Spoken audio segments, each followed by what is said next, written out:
नमस्ते दोस्तों, स्वागत है आपका हमारे चैनल सत्य सनातन वैदिक धर्म। क्या आप जानते हैं कि एक सुखी, शांत और समृद्ध जीवन के लिए हमारे ऋषियों ने 5 ऐसे अनिवार्य कर्तव्य बताए हैं जो हर सनातनी गृहस्थ को प्रतिदिन करने चाहिए। आज के इस वीडियो में हम चर्चा करेंगे पंच महायज्ञ की, वो 5 ऋण जिन्हें चुकाना हमारा परम धर्म है। अक्सर हम अपनी परेशानियों का समाधान बाहर ढूंढते हैं, लेकिन समाधान हमारे शास्त्रों में पहले से ही मौजूद है। आइए एक कहानी के माध्यम से इसे गहराई से समझते हैं। एक समय की बात है, एक धनी व्यापारी था जिसका नाम आर्यमान था। उसके पास धन दौलत और बड़ा महल था, लेकिन उसके मन में कभी शांति नहीं रहती थी। उसे हमेशा लगता था कि जैसे उसके कंधे पर कोई भारी बोझ है। अपनी व्याकुलता मिटाने के लिए वह एक तेजस्वी वैदिक ऋषि के पास पहुंचा। उसने ऋषि के चरणों में प्रणाम किया और पूछा, हे ऋषिवर, मेरे पास सब कुछ है, फिर भी मेरा मन भारी क्यों रहता है? ऐसा लगता है जैसे मैंने किसी का उधार नहीं चुकाया। ऋषि मंद मंद मुस्कुराए और बोले, आर्यमान, तुम बिल्कुल सही कह रहे हो। हर मनुष्य जन्म लेते ही 5 ऋण लेकर आता है। जब तक तुम इन ऋणों को पंच महायज्ञ के जरिए नहीं उतारोगे, तब तक यह बोझ कम नहीं होगा। ब्रह्मयज्ञ, ऋषि ने समझाते हुए कहा कि यह हमारी ऋषियों और उस दिव्य ज्ञान के प्रति कृतज्ञता है जिसकी वजह से हम आज सभ्य हैं। ब्रह्मयज्ञ का अर्थ है वेदों और शास्त्रों का अध्ययन करना।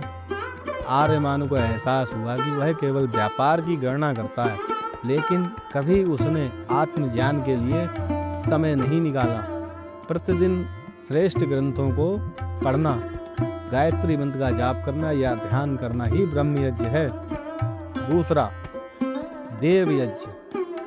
यह उन देवीय शक्तियों के प्रति आभार है जो हमें जीवन देती हैं, जैसे सूर्य, वायु और जल।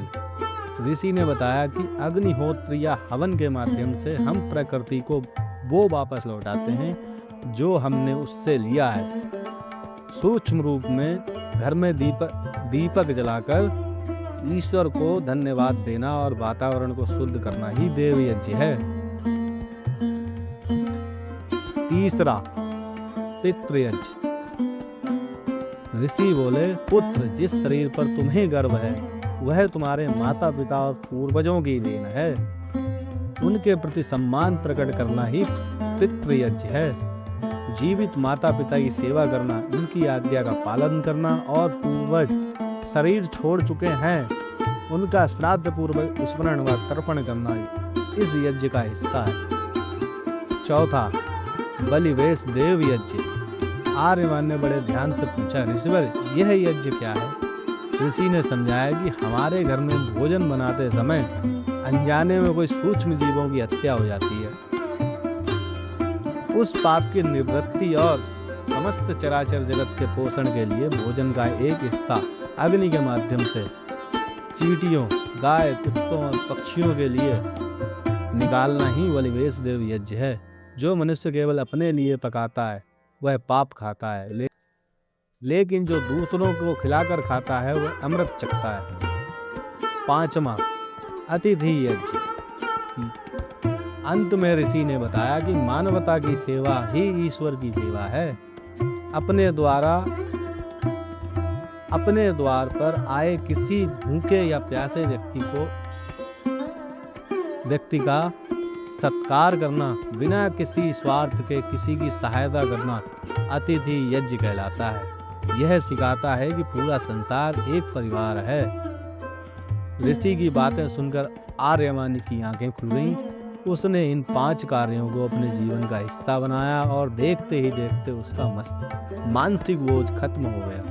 वह केवल न धनी बना, बल्कि समाज में अत्यंत सम्मानित और भीतर से शांत भी हो गया। मित्रों, यह पंच महायज्ञ केवल कर्मकांड नहीं, बल्कि एक संतुलित जीवन जीने की वैज्ञानिक पद्धति है। यदि हम भी अपने दैनिक जीवन में इन छोटे छोटे बदलावों को अपनाएं, तो हमारे घर और मन दोनों में सकारात्मक ऊर्जा का संचार होगा।